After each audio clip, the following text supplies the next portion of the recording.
Hey YouTube, Mark here yet again in my basement doing my third Packout video.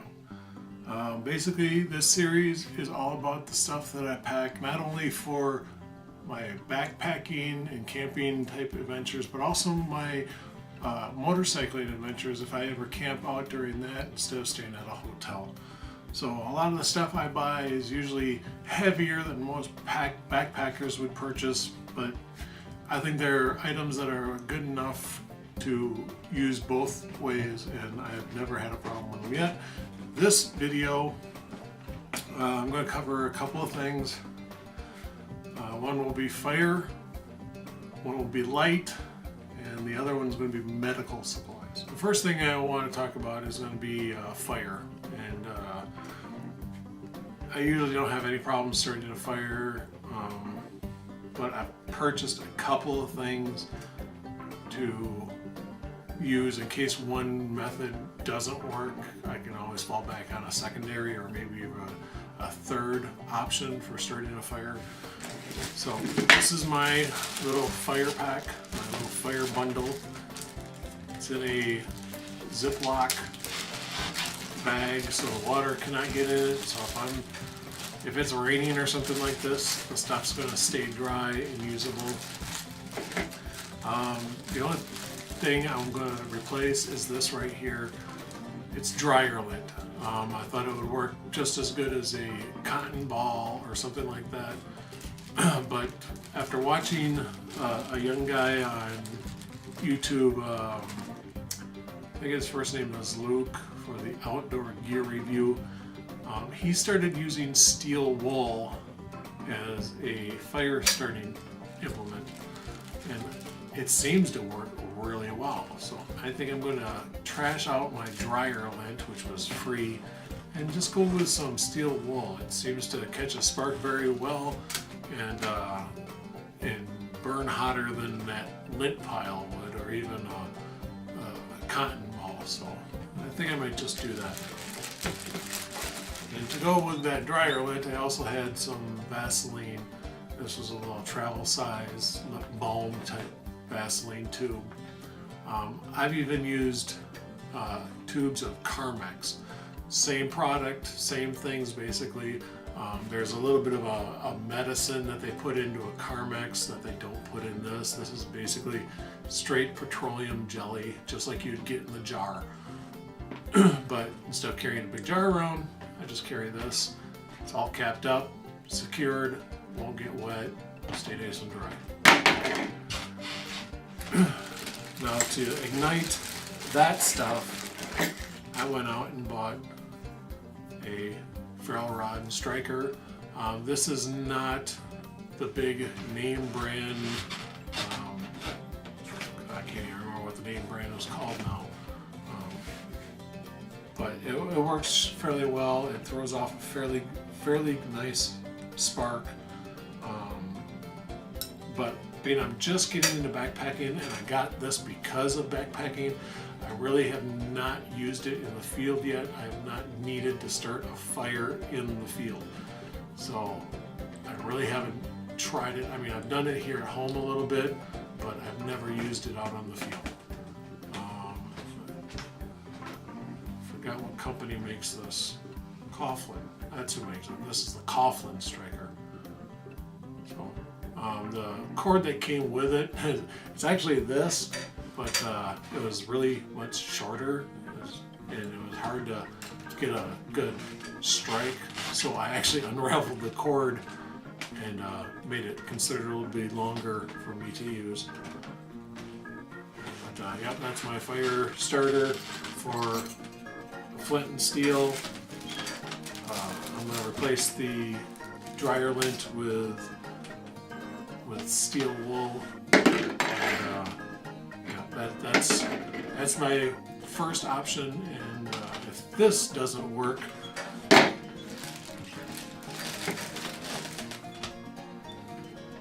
lighter.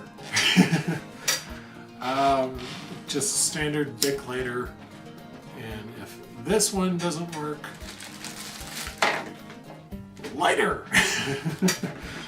Yeah, that's right. I'll always carry 2 lighters. And actually, I'll carry 3 because I have a lighter in my cook set over there as well. It's a much smaller lighter because all it's doing is just starting up propane. And so yeah, these are my secondary and tertiary fire starting implements. And yes, you notice I took the liberty of spending the extra money and got the KISS named lighters. Yes, that's right. I am a big fan of the rock band KISS. I grew up through the 70s and 80s and 90s, and I like them a lot. You can make fun of me now if you wish, but I'll come over and kick your ass. So that's my fire starting tools. Next, let's talk about lighting, okay? And I figure fire and light kind of go hand in hand. I'm keeping this actually really simple. I'm not buying big lanterns, propane powered or anything like that, because I still, even though I am on a bike, there's not a lot of space on the bike, so I need to figure out where I can cut. I figure a lantern is something I can just cut out. I can get a flashlight, a good quality flashlight, or 2 that will take up much less space than a full propane powered lantern, or even one of those battery operated lanterns. So, headlamp, very simple to use. It's got a red on there, 3 different brightnesses, and a strobing effect.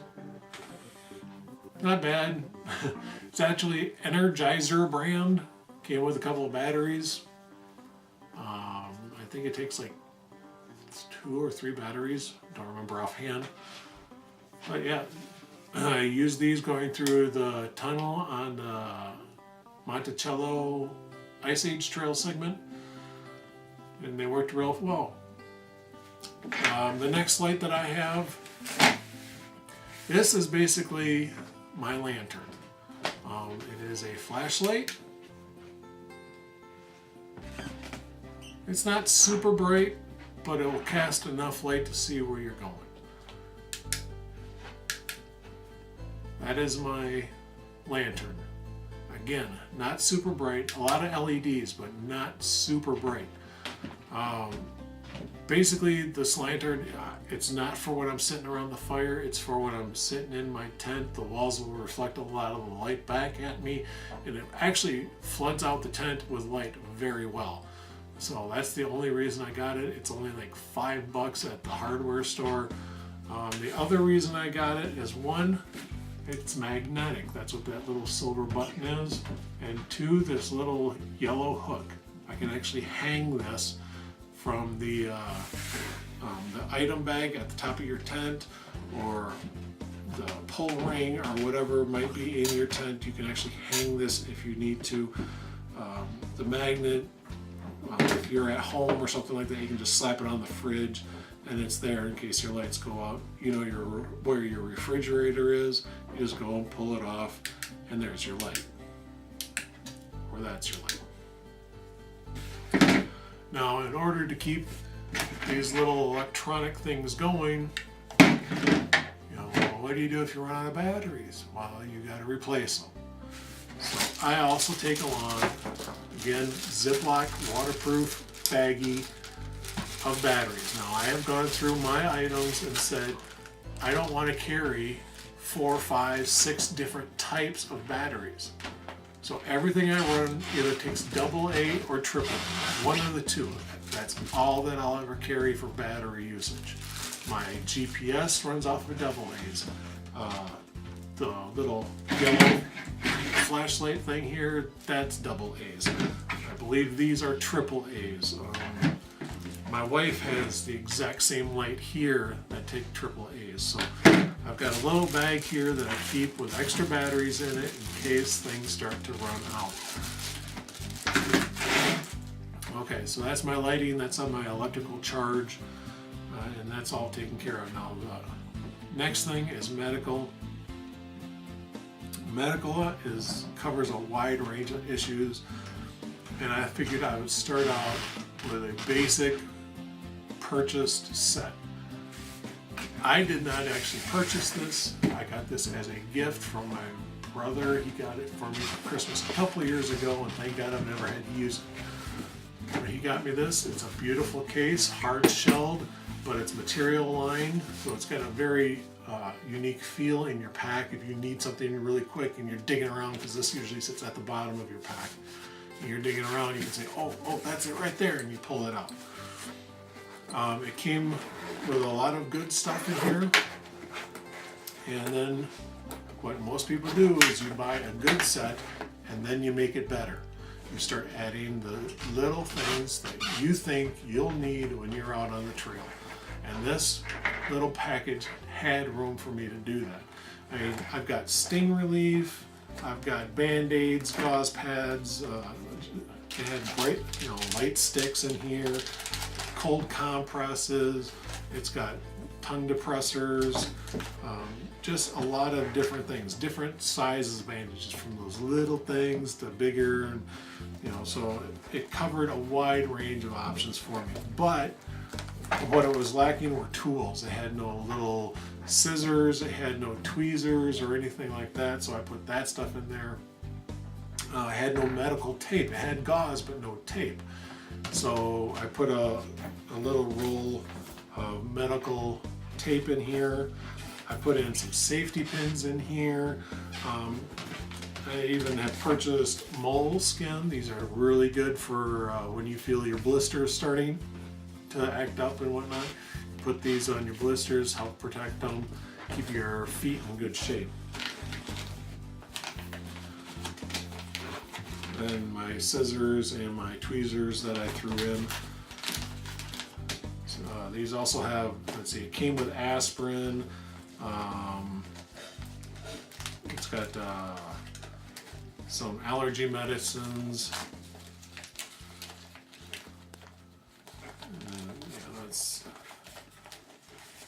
It's got sting relief packets here. I've never had to use these. I don't know exactly what's in them, if it's like a little saturated gauze pad or if it's a gel or something. I can't really tell by feeling the package. I think it's like a gauze pad that you'll rub on a sting, take the irritation away off of that. It has several packets of an antibiotic ointment. Again, never had to use it yet, but you never know. These are all the bandages, all different sizes. I'm not going to pull them all out, but there's quite a few in there. This is a little packet of medical gloves. That's what these are.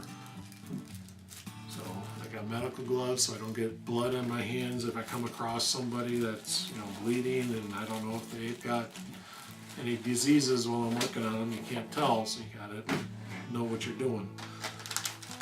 Let's see what do we got here. These are the gauze pads, 2-inch. I think all these are little 2-inch by 2-inch pads. Useful. Sanitary wipes for if you get a cut. You can take the sanitary wipe. It's like washing it out, cleaning it up really good, then you put your Band-Aid on so it doesn't get infected. And this is a cold compress. Not sure exactly how to use it yet. I haven't read it. Single use, dispose after use. Shake contents to bottom of the bag, squeeze firmly, rupture inner pouch lining. So there's another pouch that's in here. You break up this crystally stuff that's in there, and you squeeze it, pop that inside bag, and then a chemical reaction causes a coldness. And so yeah, that's your cold compress right there. So that's pretty much my whole system right there. There wasn't a whole lot that I added to this. We do have a small pill bottle.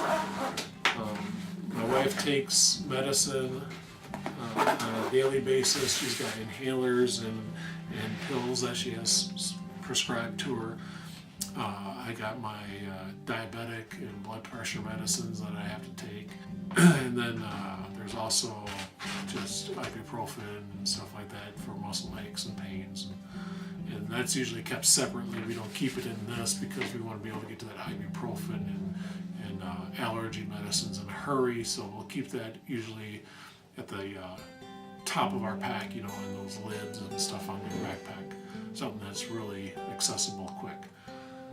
So those are the 3 things I wanted to talk about: the fire, the lighting, and the medical.